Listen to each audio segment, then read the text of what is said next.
और चलिए 10 बजे की 10 बड़ी खबरों पर पहली नजर। पहली ब्रेकिंग, 20वें आसियान भारत शिखर सम्मेलन में शामिल हुए पीएम मोदी। कहा, आसियान में सभी देशों की आवाज सुनी जाती है, हम पूरी दुनिया में ग्लोबल साउथ की आवाज उठाने के लिए प्रतिबद्ध हैं। पीएम ने कहा, भारत आसियान के बीच तेजी से सहयोग बढ़ रहा है, भारत कंधे से कंधा मिलाकर साथ चलने के लिए तैयार है।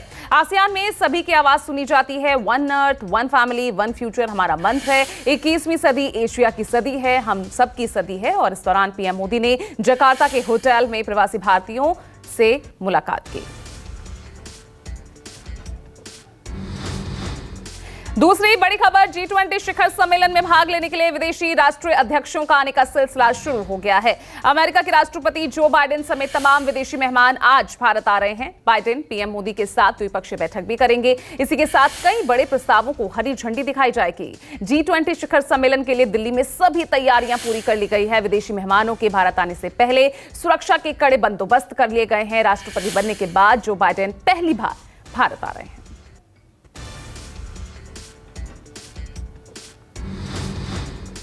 तीसरी ब्रेकिंग, भारत जोड़ो यात्रा की पहली वर्षगांठ। आज सभी जिलों में कांग्रेसी नेता पदयात्रा निकालेंगे। पार्टी नेता जयराम रमेश भारत जोड़ो यात्रा के 1 साल पूरे होने के मौके पर दोपहर 12 बजे प्रेस कॉन्फ्रेंस करेंगे। राहुल गांधी ने भारत जोड़ो यात्रा को लेकर ट्वीट किया, एक्स पर पोस्ट किया। कहा, भारत जोड़ो यात्रा के एकता और मोहब्बत की ओर करोड़ों कदम देश के बेहतर कल की बुनियाद बने हैं। नफरत मिटाने तक, भारत जुड़ने तक यात्रा जारी है। मौके पर छत्तीसगढ़ की कांग्रेस सरकार विविध तमाम तरह के आयोजन भी करने जा रही है। आपको बता दें, पिछले साल कन्याकुमारी से 7 सितंबर से शुरू होकर श्रीनगर में 30 जनवरी को भारत जोड़ो यात्रा खत्म हुई थी। 145 दिनों में राहुल की अगुवाई में यात्रा ने 4000 किलोमीटर का सफर तय किया था।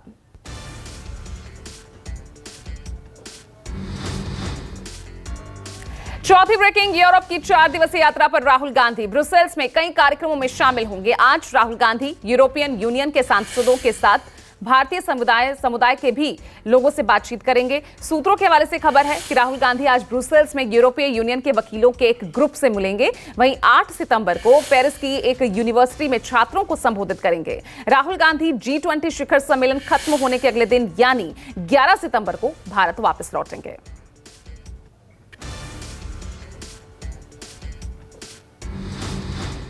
पांचवी ब्रेकिंग, सोनिया गांधी ने पीएम मोदी को चिट्ठी लिखकर संसद के विशेष सत्र की जानकारी मांगी। सोनिया गांधी ने लेटर में कुल 9 मुद्दों का जिक्र किया।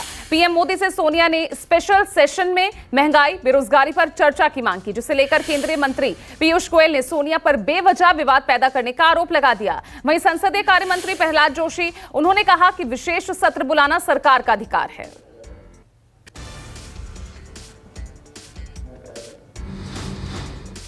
छठी ब्रेकिंग, आरएसएस प्रमुख मोहन भागवत ने आरक्षण को लेकर बड़ा बयान दिया। भागवत ने कहा, जब तक हमारे समाज में भेदभाव और असमानता मौजूद है तब तक आरक्षण जारी रहना चाहिए। भागवत बोले, अगर युवा अखंड भारत के लिए काम करते रहेंगे तो बूढ़े होने से पहले इन्हें साकार होता हुआ देखेंगे। जो लोग भारत से अलग हो गए उन्हें लगता है कि उन्होंने गलती की है। संघ प्रमुख ने कहा, दुनिया भर में परिवार व्यवस्था खत्म हो रही है, लेकिन भारत इस संकट से बच गया है क्योंकि सच्चाई इसकी नींव है।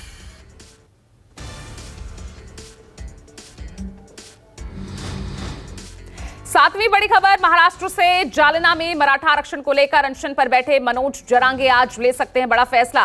कल हुई कैबिनेट मीटिंग के बाद सीएम शिंदे के अनशन खत्म करने की अपील पर सुबह 11 बजे तक रुख साफ करेंगे।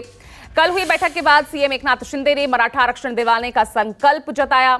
जालना लाठीचार्ज के लिए विशेष जांच समिति गठित की। कमेटी की 1 महीने के अंदर दी जाने वाली जो रिपोर्ट है उसी के आधार पर दोषी पुलिसकर्मियों पर कार्रवाई होगी।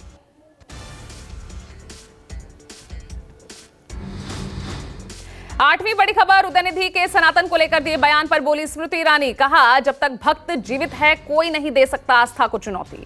दिल्ली के द्वारका में जन्माष्टमी महोत्सव पर बोलते हुए स्मृति ईरानी ने कहा, हमारी आवाज उन लोगों तक पहुंचनी चाहिए जिन्होंने सनातन धर्म को चुनौती दी। आपको बता दें कि उदयनिधि ने चेन्नई में एक सभा को संबोधित करते हुए सनातन धर्म की तुलना डेंगू, मलेरिया और कोरोना जैसी बीमारियों से की थी।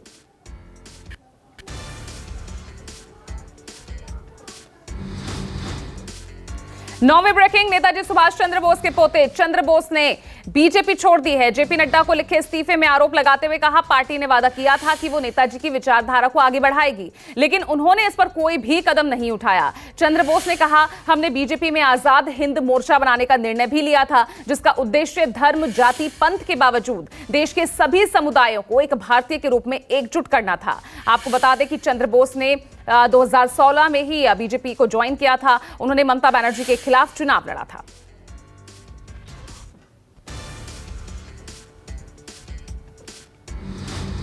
और 10वीं बड़ी खबर, आज देश भर में कृष्ण जन्माष्टमी की धूम देखने को मिल रही है। मथुरा वृंदावन में कई कृष्ण मंदिरों में लगा श्रद्धालुओं का तांता। वृंदावन के बांके बिहारी समेत सभी मंदिरों को रोशनी और फूलों से सजाया गया है। सुबह से ही देश विदेश से श्रद्धालु कान्हा की नगरी में इकट्ठा होने लगे हैं। बांके बिहारी मंदिर जाने वालों के लिए गाइडलाइन भी जारी की गई है। छोटे बच्चों और बुजुर्गों के जाने पर रोक लगा दी गई है। पीएम मोदी ने वहीं देशवासियों को जन्माष्टमी की बधाई दी है।